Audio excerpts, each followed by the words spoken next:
कभी कभार कंपनीज की छोटी सी गलती जिनका उन्हें अंदाजा भी नहीं होता वो उन्हें बहुत ज्यादा महंगी पड़ जाती।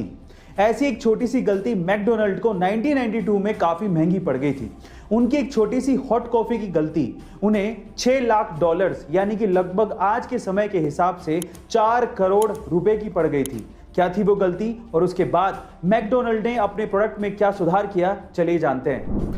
अब हुआ कुछ यूं कि 79 ईयर ओल्ड स्टेला लेबेक नामक एक विडो एक कार में पैसेंजर सीट पर बैठी थी और उनके हाथ में मैकडोनल्ड की एक हॉट कॉफी थी और वो कॉफी गलती से उनके शरीर पर गिर गई।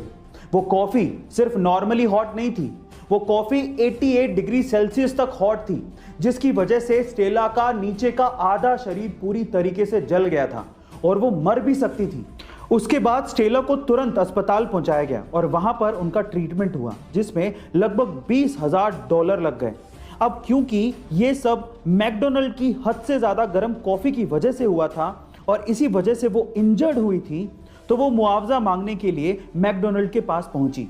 स्टेला ने मैकडी वालों को उन्हीं की कॉफी का टेम्परेचर चेक करने को कहा। फिर उसके बाद उन्होंने अपने साथ हुई आप बीती को बताया। उन्होंने बताया कि किस तरह से इतनी हॉट कॉफी उनके शरीर पर गिर गई थी जिसका टेम्परेचर 88 डिग्री सेल्सियस था।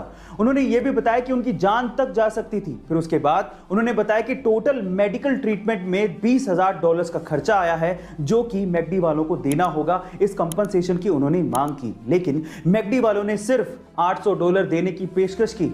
गाइस, $20,000 का खर्चा आया और मैकडी वाले सिर्फ $800 दे रहे थे। इस बात पे स्टेला मैकडी वालों के खिलाफ कोर्ट चली गई और मुकदमा कर दिया। जब स्टेला ने मैकडी के खिलाफ ये केस किया तो और भी लोग सामने आए। स्टेला के वकील ने ऐसे 700 से ज्यादा गवाह बुला लिए जिन्होंने मैकडी की कॉफी से जलने की शिकायत दर्ज करवाई थी।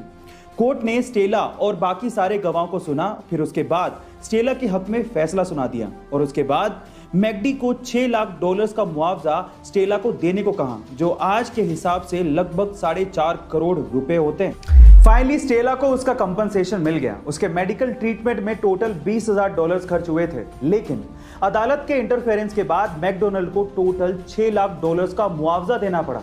अब यहां से आप लोगों के अलग अलग मत हो सकते हैं। कई लोग ये कह सकते हैं कि स्टेला को न्याय मिला, कई लोग ये भी कह सकते हैं कि मैकडी की इसमें क्या गलती थी, उसको इतना खामियाजा क्यों भुगतना पड़ा। देखिए, आपका जो भी मत हो, लेकिन यहां पर अदालत ने ऐसा फैसला क्यों सुनाया उस फैक्ट को जरा जान लेते हैं। देखिए, कोर्ट के इस फैसले के बाद ऐसा नहीं है कि हॉट कॉफी हॉट नहीं बिकेगी या फिर इस टेम्परेचर पर नहीं बेची जाएगी। कॉफी तो हॉट है, वो इसी टेम्परेचर पर सर्व होगी, नहीं तो मजा कैसे आएगा, लोग उसे खरीदेंगे क्यों, ठंडी कॉफी कौन पिएगा। तो फिर सवाल ये उठता है कि निष्कर्ष क्या निकला, मैकडी को इतना मुआवजा आखिर देना क्यों पड़ा। तो ध्यान से सुनिएगा। कोर्ट का यह कहना था कि अगली बार अगर मैकडी किसी को हॉट कॉफी बेचता है तो उसे प्रोडक्ट की लायबिलिटीज को समझाना होगा, उसे हॉट कॉफी के प्रिकॉशंस को बताना होगा, उसे यह बताना होगा कि कॉफी हॉट है और यह आपको हार्म कर सकती है, इसीलिए बी केयरफुल। और इस कोर्ट के फैसले के बाद मैकडी अपने हॉट कॉफी के कप के नीचे प्रिकॉशंस लिखता है और यह बताता है कि कॉफी बहुत ज्यादा हॉट है, सो बी केयरफुल। गाइस, अगली बार जब आप मैकडी के या फिर किसी और कंपनी के हॉट कॉफी को खरीदें तो आप कप के नीचे जरूर देखिएगा, वहां पर प्रिकॉशंस जरूर लिखे होते हैं। अब तो आपको समझ में आ गया होगा कि कोर्ट ने ऐसा फैसला क्यों सुनाया।